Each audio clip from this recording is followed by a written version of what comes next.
Hey everyone, welcome to the Cube Skills Community Livecast. We're here on YouTube Live on June 2nd. I can't believe it's June already. We're in the if you're in the chat, if you're tuning in live here, go ahead and say hello and tell us where you're tuning in from today. We'd love to hear from you. So Cube Skills is a community for everyone to join and collaborate with others to learn containers and Kubernetes. And today we're not talking about Kubernetes, but we're talking about something tangentially related and very important in terms of our daily job as Kubernetes engineers. I know mine included. And we're joined by Joshua Teter, and Joshua Teter is a principal technical program manager at AWS. And so Josh has written this book. It's called Technical Program Manager's Handbook. Let me put it in front of the screen here so y'all can see. I have the digital version, but I was just wondering. I usually have 3 copies around me, but they apparently have scattered to the wind today. So, yeah. yeah, so you can get it digitally or in print. And yeah, happy to talk about your book today, Josh. Thanks for taking the time to chat with us. You bet, no problem. It's good to be introduced to different communities. I think you're right; it is tangential, but in an important way. TPMs are in your life, and it's good to understand what they do, and it may end up being something that you like yourself. So. Yeah, I have a quick story just to kick us off and hopefully kind of get the conversational juices flowing. I used to work at IBM, and I was a consultant. And Okay. at IBM, similar size to Amazon nowadays, I think, we had a really good TPM on our team that was just did a fantastic job with connecting what we were doing as engineers to our key stakeholders. And it was a really you know to be honest, I haven't really had that good of a kind of flow of information communication pattern, and just overall kind of I don't know, it seemed like everyone was in sync. And so Mhm. this person would be in our daily stand-ups and would kind of walk us through, like, okay, this is what you're doing, and this is how it relates to the epic that you're working on. Kind of here are the stories that we're building that contribute to the epic, and this is kind of it just pieced it together in my mind really well.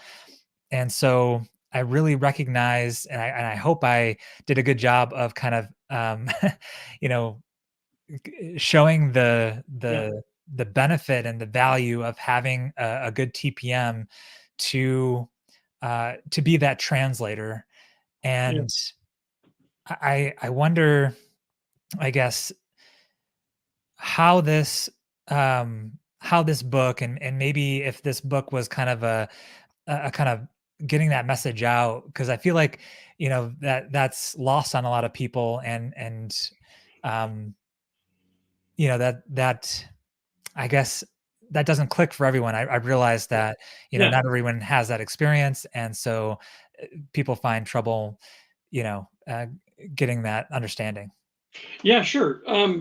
I hope the book certainly communicates that to some degree. I do talk about bridging the technical gap. Um, I've almost put this in the book, but I uh, didn't quite get there. Um, there's a movie from the early to mid '90s called Office Space. Hmm.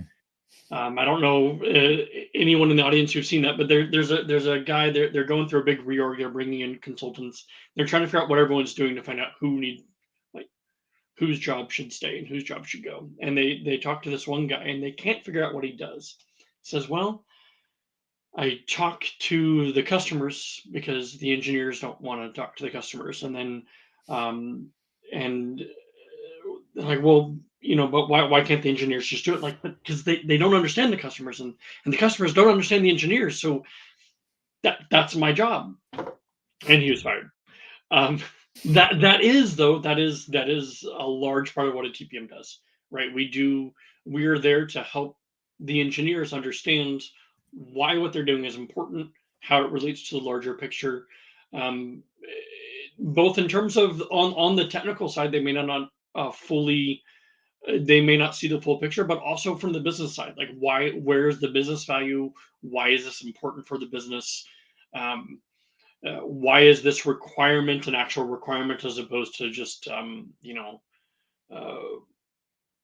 why some people might just see it as important or a nice to have. So we're there to really kind of give that explanation. And then the flip side of that you may not see during the stand-ups is we then go back and we do our status reports, or sometimes it's just a meeting. Sometimes it's a PowerPoint where we're talking about the status to our stakeholders. So we're taking what you're doing on the daily basis and we're making it make sense Hmm. in our broader picture, because no one uh, is going to understand that because you were able to complete 2 code reviews today that you're on track, right? That doesn't translate up well. So it's to take those ideas and create a narrative and a better understanding as to, yes, we're doing fine, yes, we're green, we're on track, we're going to hit that milestone, or no, we have an issue and here's why that issue is important or why it's complex, right? Because again, they won't understand the technical nuances to why you see it as complex. So yeah, I think that's and I'm happy to see that you've been able to work with someone that gave you that for sure. Um, Yeah, it's yeah, something I didn't realize I needed, And in one of the meetings that we've had in the past, there was all these light bulb moments. One in particular where we were, working on some code and um, doing it in a particular way that, uh, unbeknownst to us, contributed to a kind of a leakage of data, or mm, it contributed to some security risk in some way. And because we were working with a financial institution, it was really important um, that we took certain measures into place. hmm And I think having that TPM to kind of point that out and um, to make everyone understand, okay, this is why we're doing this, and if we do it this way, this happens. If we do it that way, then this happens. And also how that relates to actually how management or the executive level wants to take this. So that's always like really good context to have, so yeah, that as an engineer, you're not just plugging away and just kind of in a lot of ways wreaking havoc, or just in a lot of what we do. A lot of what I do is experimental, and hmm we're doing tests, and we're working in our dev environments, and then testing certain features. you know Being able to know how that relates to what the on what's happening on the business side is really helpful. yeah. Domain knowledge is very important, and you're right. A lot of developers, and this is not necessarily a bad thing, right? But a lot of developers, they're very focused on the technology, the how they're doing the thing, what is the most optimal way to do it, trying out maybe this new way because they think it'll be faster or consume less memory. All sorts of reasons why you're super focused in on the individual task or the methodology. But being able to take that step back and understand how it fits into the domain. Um, I I work on the tax side of things. I'm actually in the tax team at Amazon. So what I get a lot from my developers, especially when they're new, is they're wanting to just get code out, push code out, and I'm like, hold on a bit. Um, if our code goes out and it's wrong, it's not just an oops and we'll make it better tomorrow. It's a oops and we now calculated and collected the wrong amount of tax and the Mm, government is going to come after us. So the level of due diligence in this space, surrounded by everyone moving super fast and just doing an A versus B web lab to see, which experience is better, and then picking one. Like, we have a lot more testing framework built on top of it, but it's exactly that, is understanding the context as to why. Why do we have all this regression testing, or why does this feature have to work in that specific way for what the business needs? In my world, it's a lot of sussing out, is it a legislative requirement, or is it just a nice to have? Because those are land very differently in the amount of leeway a developer may have and how they choose to implement it. Yeah. Yeah, that's an important distinction. I think, what I've what I've learned is the TPM is not necessarily there to be the traffic cop or kind of prevent you from, you know, deploying to prod. Um, and like you said, in my role, I go nuts. I am constantly testing things and making sure that this works in this environment, this works over here, and trying to implement certain um, features and trying to kind of push the boundaries as Mhm. to making my work easier, inserting automation, etc. And so I the distinction that I made was the TPM is not necessarily the traffic cop. It's more the the kind of evangelist, right? And Mhm. more of a negotiator, or I guess mediator, to help both sides understand the context. And I think in that you can eliminate a lot of error, both in the immediate future, and also, you could go in a certain direction and then find out, years down the line, that you've made a horrible mistake, and then, Yeah. it's time to redirect, and that could not only be costly, but also create a lot of technical debt, create a lot of issues for your team. Yeah, that's a very important part of what our job is, and I actually ran into that yesterday at work, where I saw, in conversations between a principal engineer and a senior engineer, conversations we had had a year earlier, that conversation led us down the wrong road, right? And we ended up having to backtrack, and I saw that, and I was able to step in and say, okay, let's look at this a little bit deeper, make sure that we're making that right decision. Let's try to not make that same mistake again. And once they, and it was just one of those aha moments. And once they saw it, they were able, oh, okay, yep, I see. And they were able to course correct on their own. So again, I wasn't not necessarily there to be like, do this over that. Just, hey, wait a minute. Do you see this other context as to what's going on with what you're saying? Or what is just what's going on, or the thing that you're attempting to implement, the questions you're asking each other, and that sort of thing. Yeah, can save a lot of time if you're lucky. No one's perfect, but that is it's our job to be in the weeds if we need to be, but more often than not, as as I like to say, see the forest for the trees, or make sure you see the forest actually and the trees. You need to be able to see them both, but that forest is very important. Like, understanding how all the pieces are connecting, and then when you need to see that individual tree, when you need to dive deep, being able to focus back in, down to that level.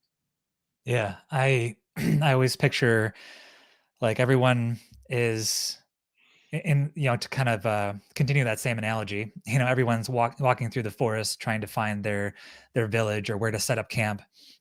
The TPM responsibility is to be the one who climbs up the tree, right? And then Mhm.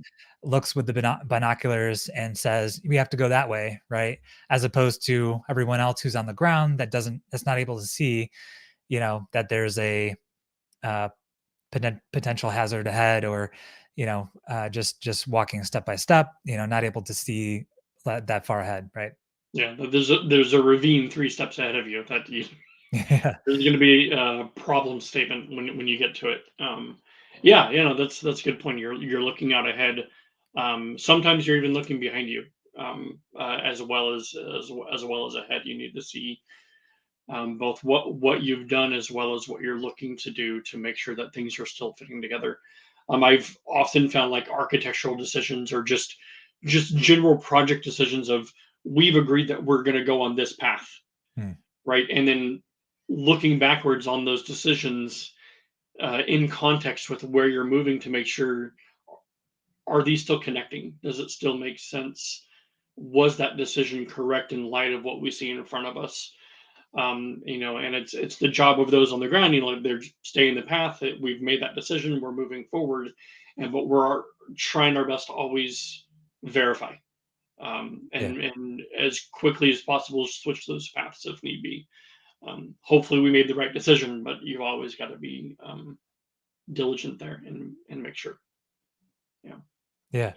I am very interested in kind of discovering how you came about this position and your um, stumbles. I listened to a few other interviews that you've had in the past, and Hmm. you talk about teaching people how to code without coding yourself, right? In this position, obviously, there's a lot of that, Hmm. and so how do you do that, and what are some of the kind of stumbling blocks that you've come across? That's an interesting one.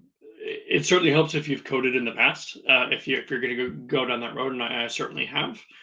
Um, so understanding that background of where your developers are coming from will help you understand both their language and also just their general struggles.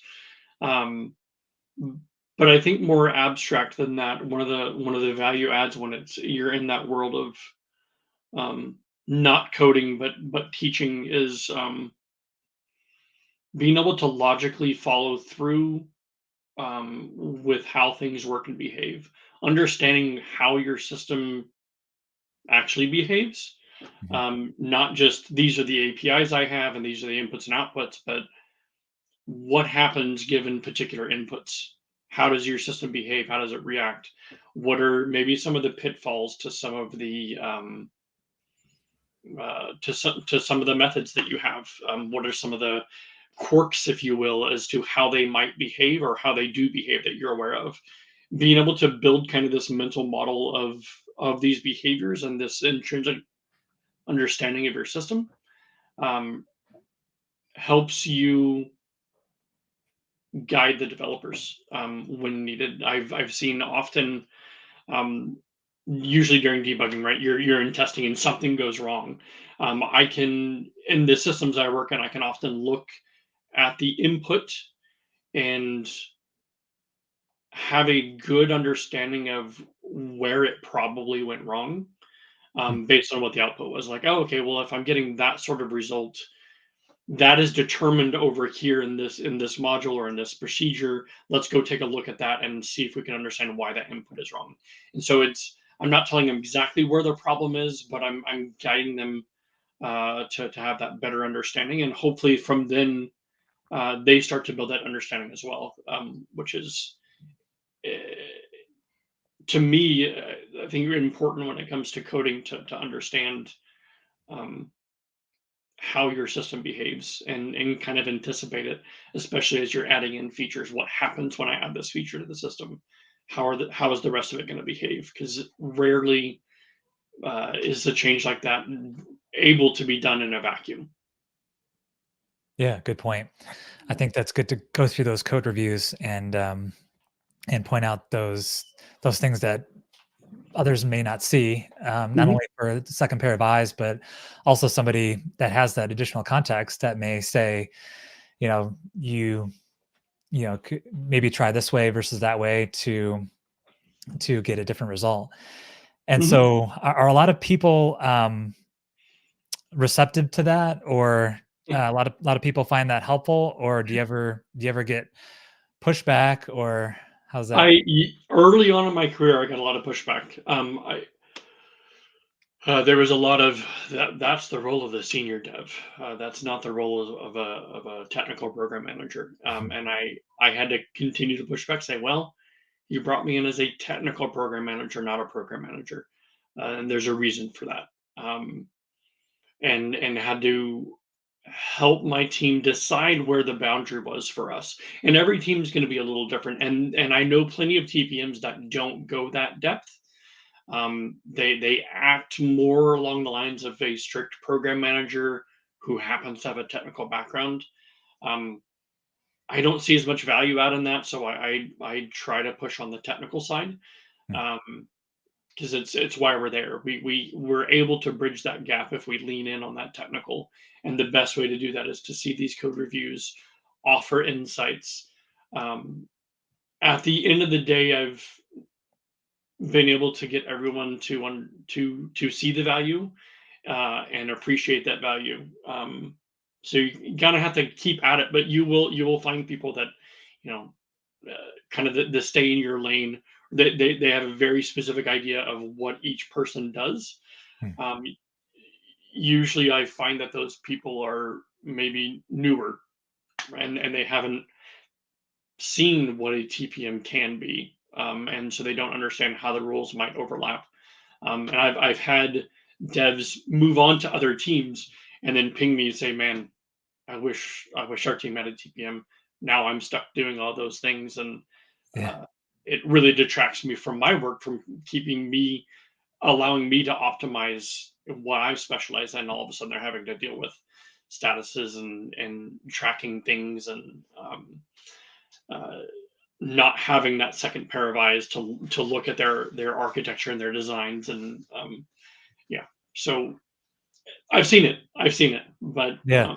That's me. That's me. Like I said, it's the person I didn't know I needed, but mhm, is now wishing that I, had a TPM with me now and and wherever I go, because it just right. makes life easier.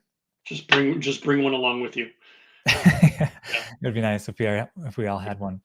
Um, and Yeah. so, Well, yeah, I was gonna say, in terms of the position at Amazon, I know mhm, that Amazon more or less created this position, or this title, I should say.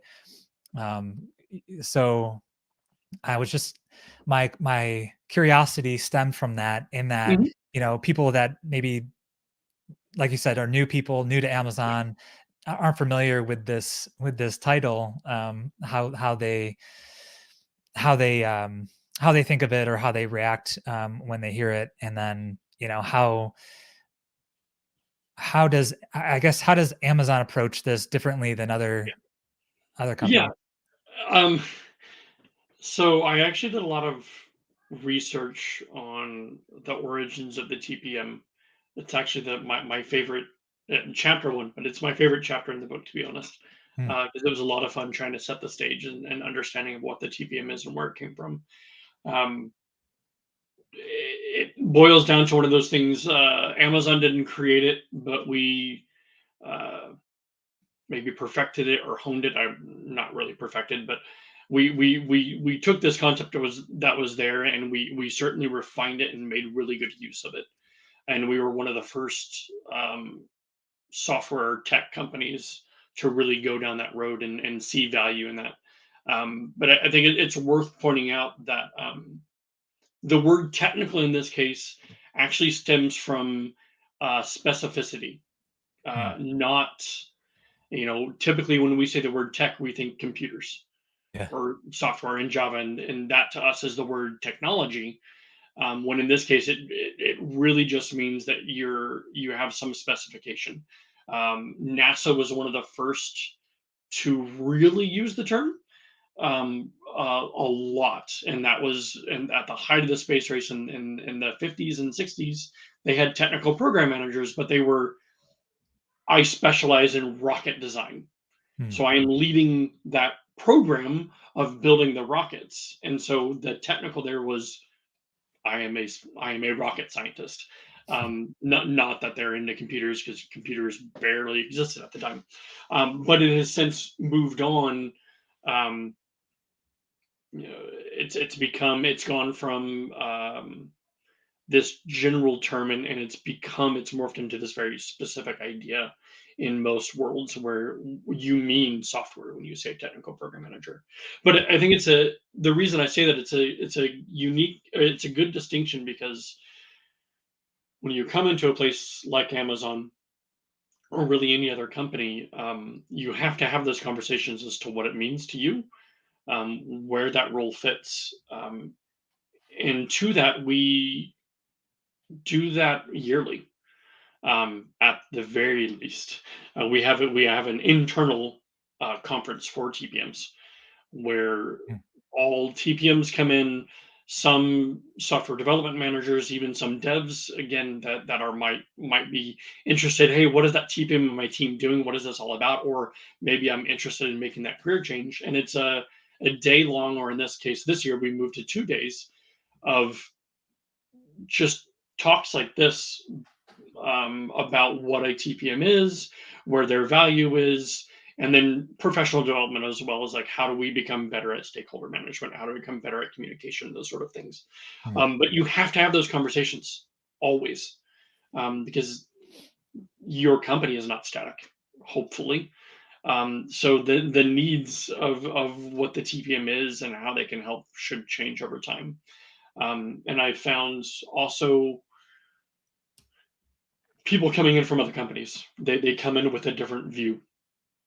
Either they didn't have TPMs, or their TPMs were very only did a particular type of TPMing, like launch readiness, where they're just there to make sure things get out the door. Um, Mm. and you have to kind of broaden their exposure of understanding of, TPM can actually do multiple different things here. We can be embedded and specialized in a very specific service. We can be a help to an organization at the architecture landscape level, or we can be there to just be a launch TPM, be there to say, do, go, got to hit this milestone. What things can we cut to get to this milestone, right? Mm. Uh, we can play all those different roles as is needed by our environment.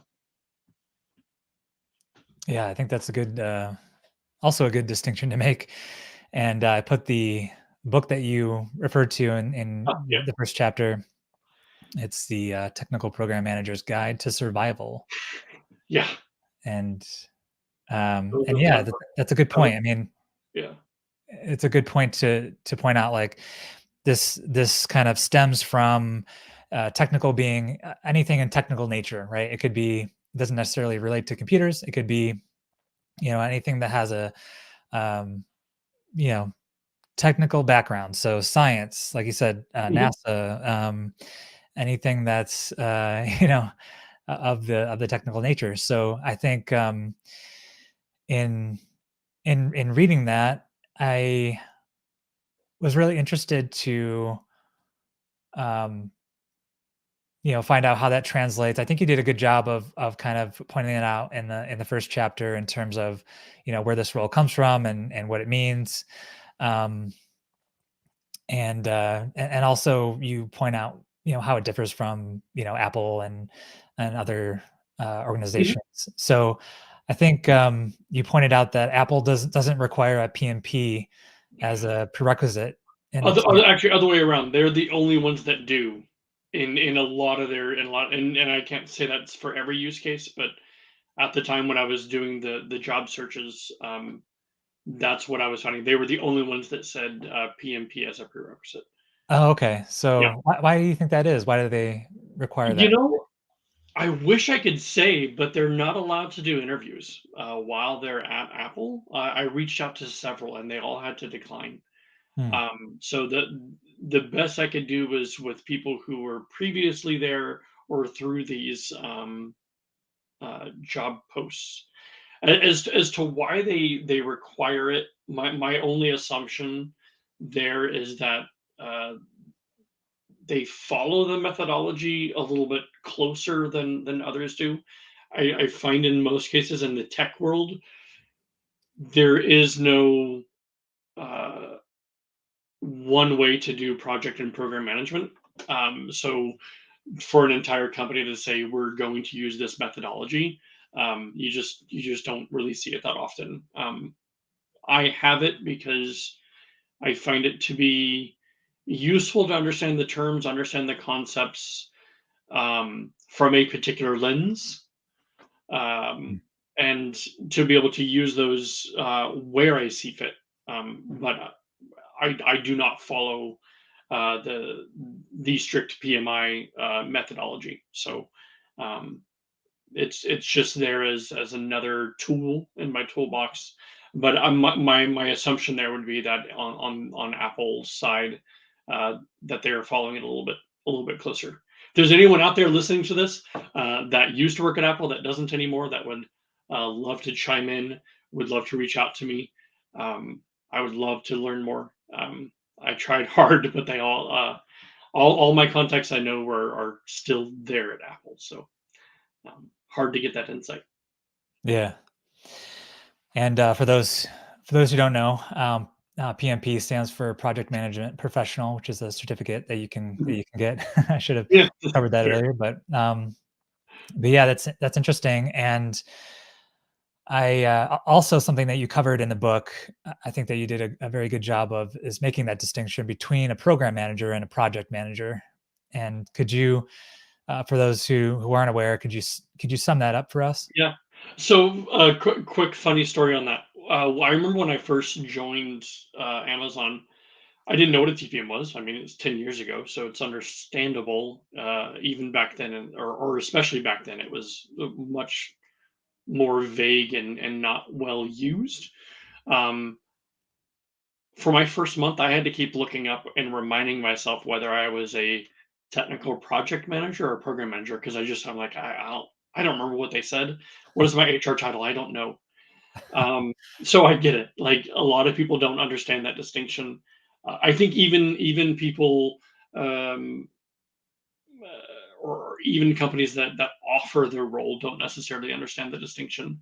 Hmm. Um, Simply put, and this is something I do lean on PMP because I think that's where PMP or just anytime there's some industry standard, it's good to lean in on that because the one thing they're really good at is offering crisp definitions. Hmm. And in this case, I think the distinction is served best using that. So a project is um, a temporary um, movement to obtain a specific goal. Key being there, it's temporary, right? Like I am bringing these people together to launch this feature or to build this new product. And once it's launched, that project is over because the thing has been done.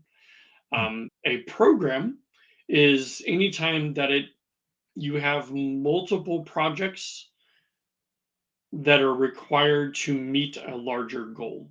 And the reason you see that in tech more often than not, the reason we're called program managers is because tech teams are usually relatively small, right? I own this service, I own this service. Hmm. So anytime you're building a feature that spans across one or more services, you're all of a sudden working with different teams. And those different teams have within their service, they have this goal they must achieve. And then this service over here might take up part of that and they have their own goal to achieve. And those things together are achieving this Uber goal. And maybe it's adding new functionality for the customer. So you have UIs to update, you have individual services to update, and those all maybe go to different teams. And that's kind of a simplified view. But then you also have at Amazon, we refer to them as like S team goals or senior leadership goals, where a senior VP might say, "I want the consumer org to do X."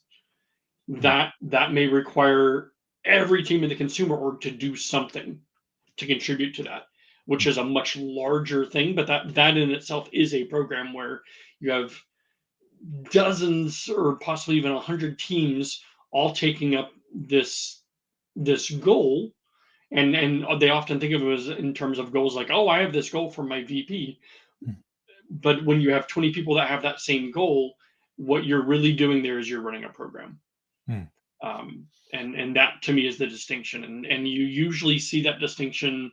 Um, it's the same thing as a junior developer versus a senior developer. It's your breadth of scope. So as you're starting out as a TPM, you're largely only doing projects. Your scope is well defined. It's smaller. I need to get this team to do this one thing, and then I move on to the next thing.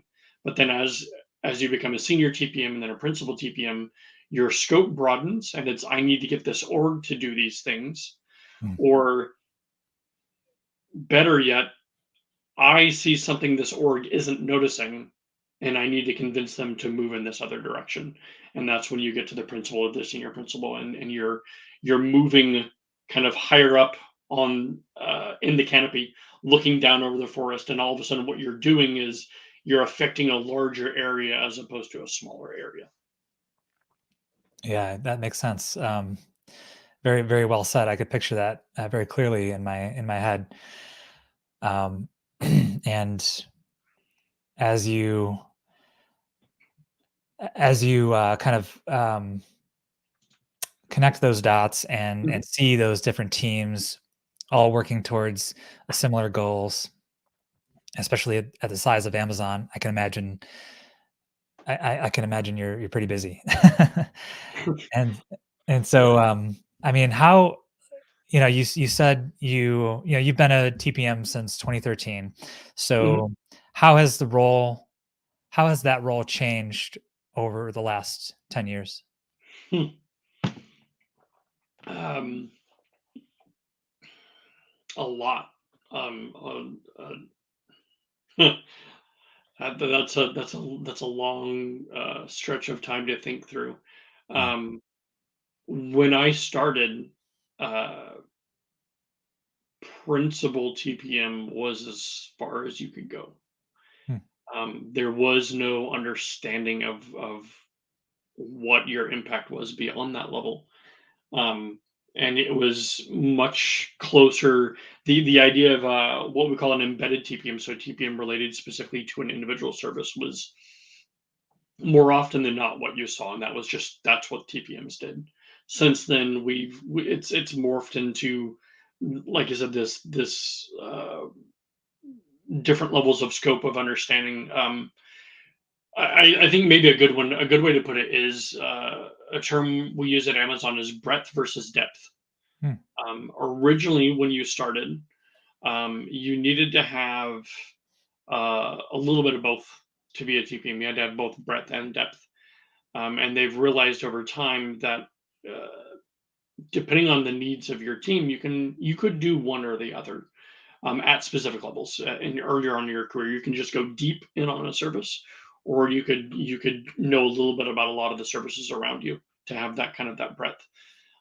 So you're able to specialize in one over the other young earlier on in your career, but then as you grow and you climb that ladder as you will, you have to take on both.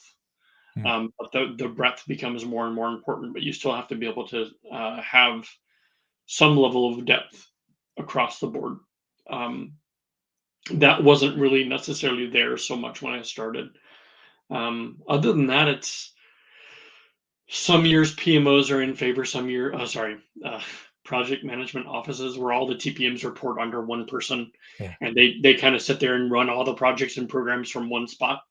That the different models and how we work with the teams around us change, Mm, but it's actually more just sinusoidal. It's some years being in a PMO is great. Some years that's not what you're supposed to do. But so that doesn't really change so much as just goes back and forth.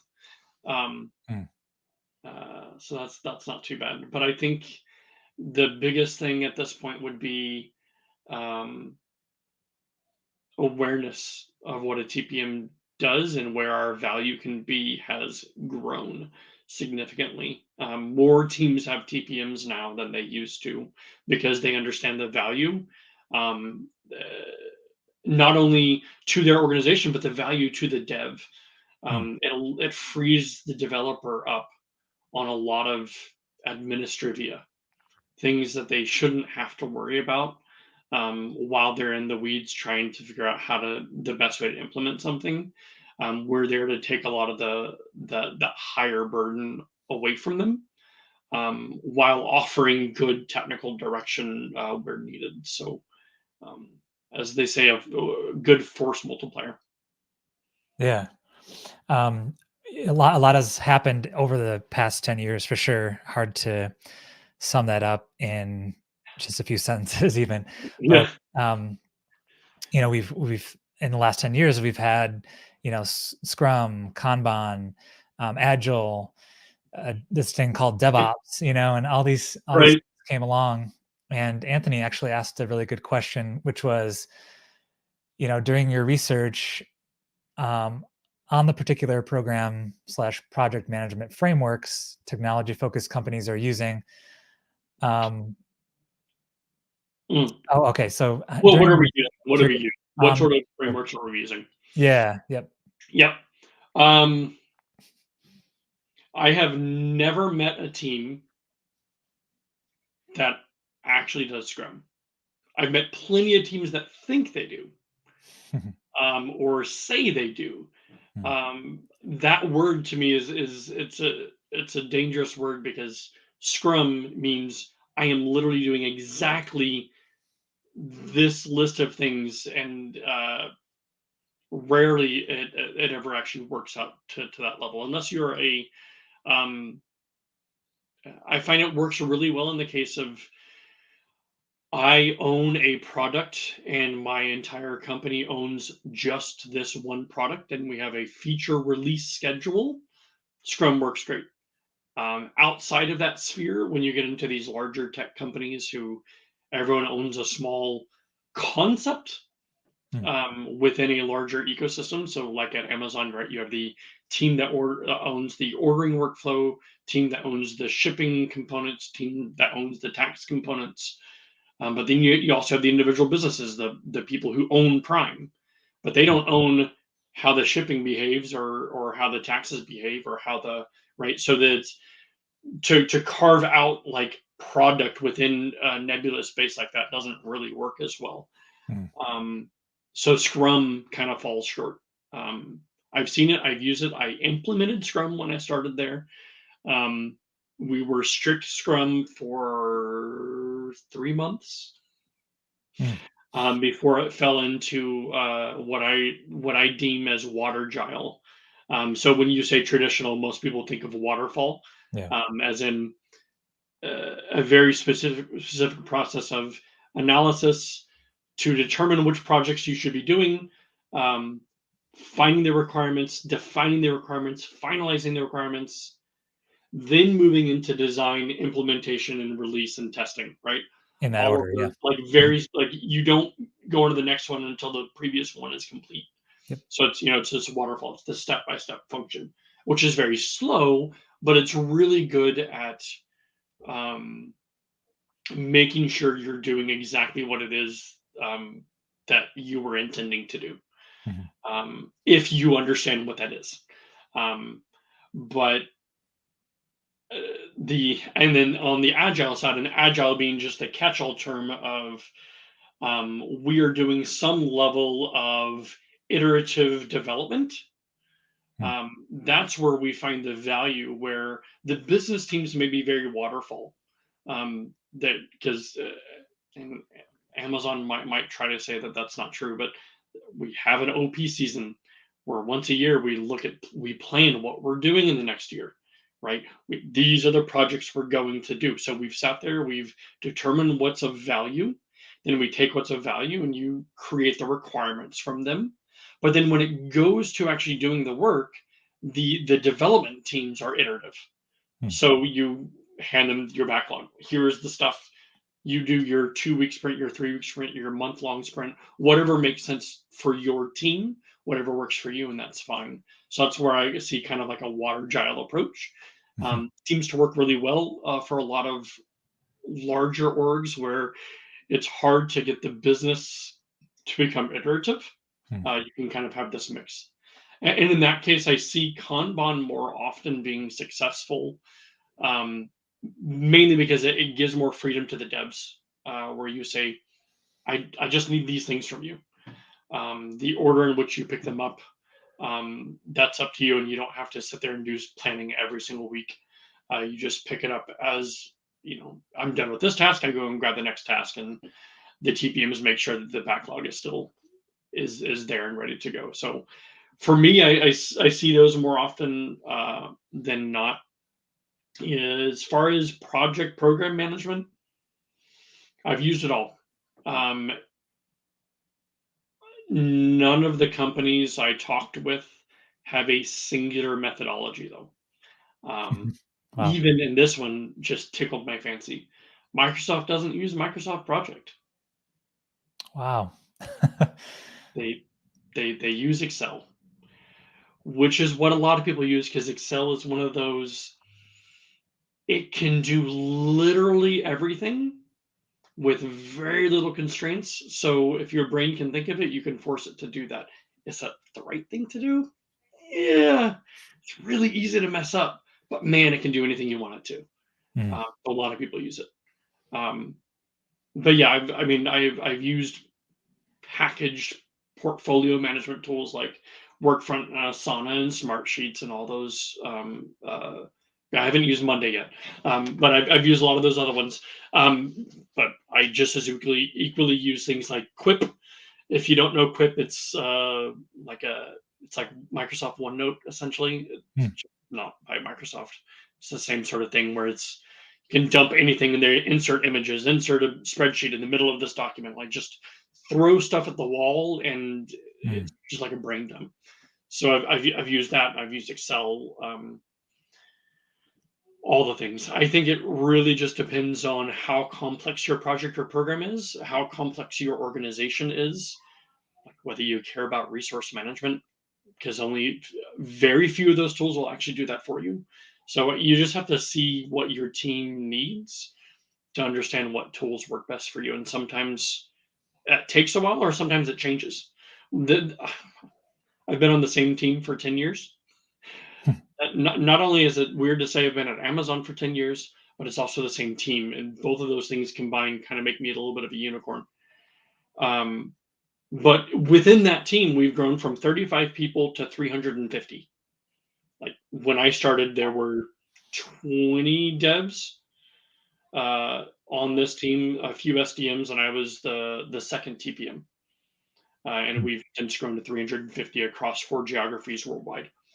Um, Wow. Through that time, we are constantly iterating on what tools make the most amount of sense for us.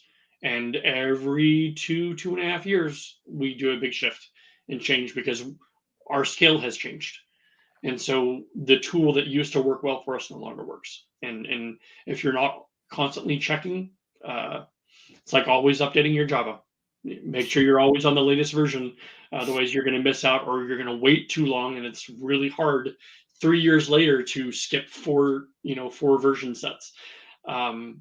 Your code will just be a complete disaster. So you always got to iterate and check yourself and make sure the tools you have are the right tools.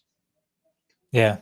Yeah, it's a good point to make use of the right tools and the right tools that work for your team. And it's individual, right? It's people over process. So Yep, there's not always one size fits all. exactly. Yeah. So as we close out here, what do you hope people get out of reading your book? Depends on who's reading it, I guess. If they're looking For for those, a TPM job, or if they're looking for a role like that. yeah, yeah. So if they're looking for the role, I'm hoping they get in a good insight of what the job is about and what it takes to be successful, so they can check with themselves to see, is that something that interests me? Do I have those skills? Or understanding what the gaps are, so they know where to go, uh, which gaps to go address. And then for those who aren't necessarily interested in being a TPM, hopefully again, I guess it's actually the same thing, get that insight of what is this other person on their team doing? Why are they there? Why are they important? what are all the things that maybe they're doing behind the scenes that are helping you that you don't realize be- because they're doing it well, and so you don't know those things are going on to make your job easier. Yeah, that's so good. I think you did a good job of um, coming at it from a lot of different angles, kind of being, you weren't trying to convince anybody that this way is the best way or anything like that. I thought you stayed very um, general and very non-bias, which was always good. You did a whole ton of research, and it's a really good book to point out just how effective some of these kind of non-technical roles are. Not that your role is non-technical, but I guess what I'm saying is, people who don't code, Right? and Yeah. yeah, I think who a lot of people don't realize, and one of the things I want to kind of drive home in summarizing kind of what we've been talking about is that there's so many other important aspects to delivering software. We always think about the software engineer or the developer or the engineer, and we don't always think about the people around them, right, that are providing that support and they're providing that effective methodology to iterate faster and to get those make their jobs easier, to get those features out the door, to make progress overall. Mhm. And so I would encourage everyone to explore not only the TPM role but other roles in that same category to to figure out if that role works best for you, and really come at it with an open mind. I think you'll find that there's a lot more to working in tech than just the kind of traditional engineer developer roles. Yeah, most definitely, most definitely.